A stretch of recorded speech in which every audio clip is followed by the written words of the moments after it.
salário mínimo é R$ 465. Os 10 salários mínimos deveriam equivaler a R$ 4.654. Mas o teto da Previdência é de apenas R$ 3.100. Quase que o teto equivale a, no máximo, entre 7 e 8 salários mínimos. E a tendência é isso ir diminuindo essa diferença, até que se cumpra o que o Banco Mundial preconizava nas suas reformas, que é ter uma previdência apenas de 1 ou 2 salários mínimos, né? Obrigando as pessoas a se orientarem para a previdência privada.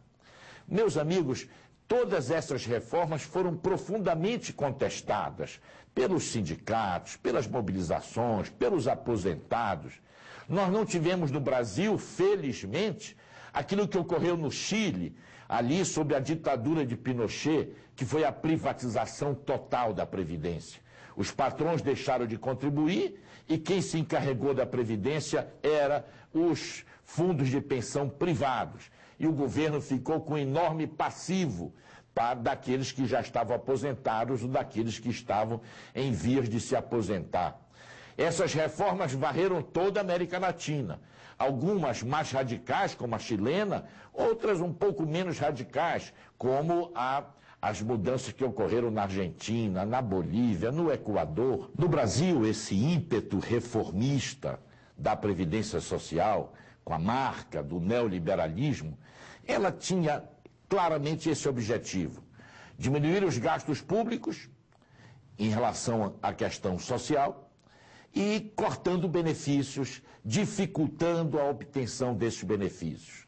Se acabou a contagem do tempo de serviço e passou a ser tempo de contribuição, o governo impôs a idade mínima para o servidor público, tentou impor para os trabalhadores do regime geral da Previdência, não conseguiu. Foi uma votação que eu estava presente, que o governo perdeu por um voto. Um deputado lá que errou o voto da base governista e uma série de outras medidas. A partir daí, nós deveríamos discutir 2 grandes temas que estão na pauta dos dias de hoje: o fator previdenciário e a correção dos benefícios dos aposentados, guardando uma paridade com o salário mínimo. Quando o governo perdeu a votação da idade mínima para o aposentado do regime geral, dos trabalhadores da iniciativa privada, apresentou logo em 99 um projeto criando essa figura chamada fator previdenciário. Pela proposta do governo, naquele período, em 99, se a pessoa tivesse 60 anos de idade e 35 anos de contribuição, como é que ia se calcular o seu benefício? Primeiro, calculava-se o salário-benefício, que era a média das 80% melhores contribuições a partir de junho de 94. Antes, na Constituição de 88, se tratava de calcular a média das 36 últimas contribuições, né? Agora se faz através de todo o período laboral. Tira as 20% piores contribuições e, a partir disso, se calcula o salário-benefício, as contribuições corrigidas, né, pela inflação do período.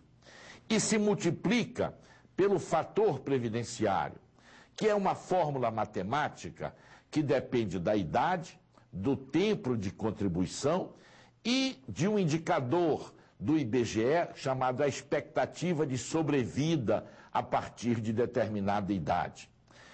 Calculado essa média, multiplicado pelo fator, você teria o benefício que o aposentado receberia. Ora, qual é o problema? Quando o governo fez isso, ele dizia: a pessoa com 60 anos de idade, 35 de contribuição, o fator seria neutro. Se ela trabalhasse mais, o fator seria maior do que 1 e teria um benefício maior para o aposentado. Mas se ela quisesse aposentar com uma idade menor do que 60 anos e trabalhasse 35 anos, ele o fator seria menor do que 1 e reduziria o seu benefício. Vamos recordar para saber como é que as pessoas se aposentam. Tem 2 tipos de aposentadoria. Aposentadoria por tempo de contribuição e aposentadoria por idade. A aposentadoria por tempo de contribuição é se o trabalhador homem tiver 35 anos de contribuição ou se mulher 30 anos de contribuição, ele já tem garantido o seu direito de aposentar. Ou por idade, se tiver 65 anos de idade ou, para o caso da mulher, 60 anos de idade e um período de contribuição que vai chegar nos próximos anos a 15 anos de contribuição, ela tem também o direito de se aposentar. O cálculo do benefício na aposentadoria por tempo de contribuição é aquilo que eu falei. Você calcula a média das suas 80% melhores contribuições corrigidas a partir de junho de 94 e multiplica pelo fator previdenciário. Agora nós vamos examinar por que a denúncia que nós fazemos do fator previdenciário, demonstrando que é um erro técnico, uma aberração jurídica e uma enorme injustiça para com os trabalhadores. O trabalhador cumpriu os seus 35 anos de contribuição e vai na Previdência fazer o cálculo do seu benefício, e qual é a sua surpresa quando ele vê que o que ele pensava em ganhar tanto, o que o fator faz é que leva esse valor a quase a sua metade. Por que é um erro técnico? 4 pontos. Primeiro, esta expectativa de sobrevida do IBGE. Olha, os fundos de pensão normal, eles sempre usam chamadas tábuas de vida, né?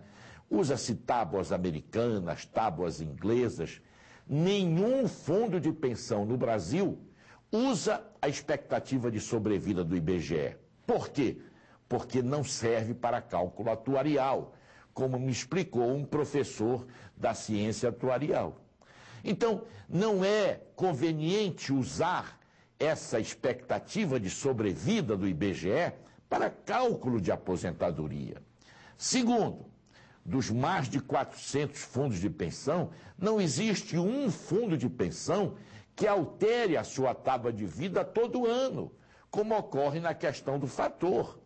Todo ano, o IBGE, no dia 31 de novembro, apresenta uma nova tábua de vida que vai alterar o cálculo do benefício do aposentado. Não existe isso, isso é algo profundamente daninho. Não se altera a tábua de vida todo ano.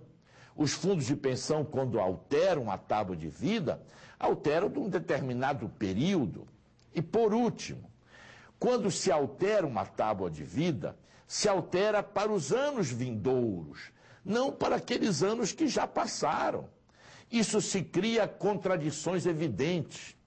Quando se apresentou a tábua de vida de 2002, já se incorporando os resultados do censo de 2000, houve um salto na expectativa de sobrevida, onde em algumas idades se aumentou de 15% a 20%.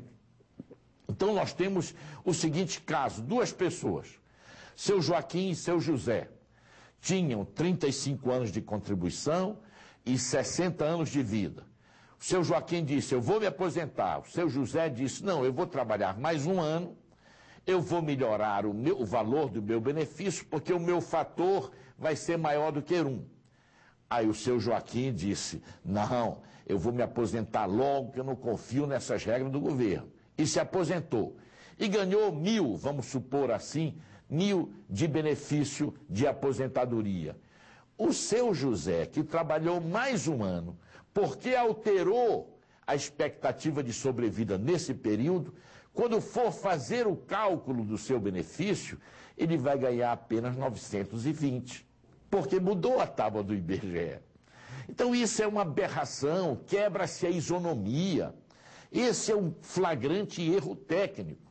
Nós vamos ter agora, em 2012, uma outra mudança, porque vai se incorporar o resultado do censo de 2010.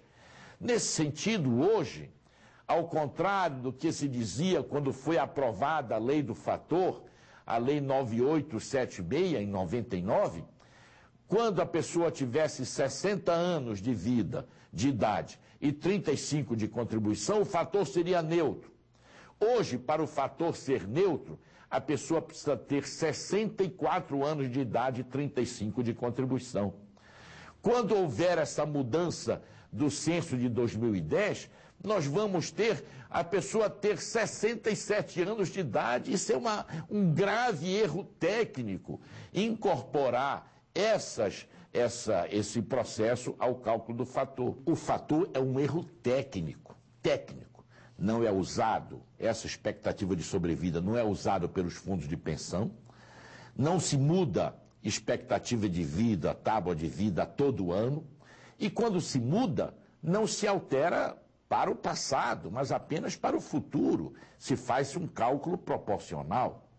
E essa expectativa de que daqui a 2 anos vai haver uma outra pancada. Aí nós vamos ter essa aberração. Para que o fator seja neutro, a pessoa precisa ter 67 anos de idade, né? Nesse sentido, era importante agora se debruçar por que eu digo que o fator previdenciário é uma aberração jurídica. A Constituição garantiu para determinadas categorias um tempo especial para se aposentar.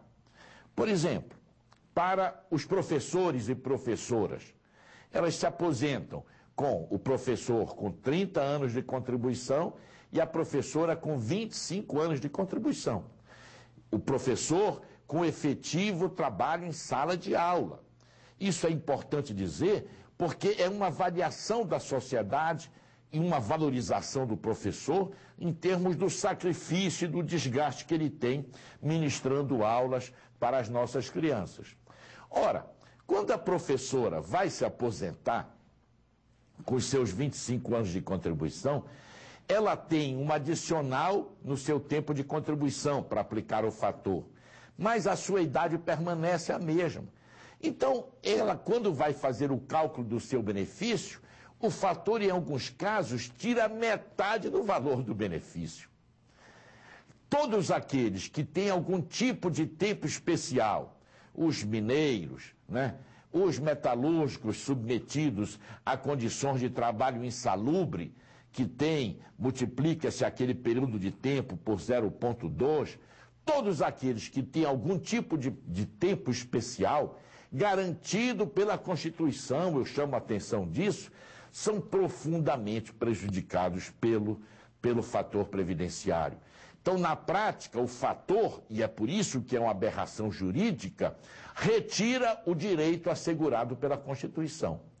A Constituição assegura o direito, né, da aposentadoria especial para determinadas categorias, mas quando vai se fazer o cálculo do benefício, o benefício é tão retalhado, é tão diminuído, que aquela garantia constitucional perde o seu valor.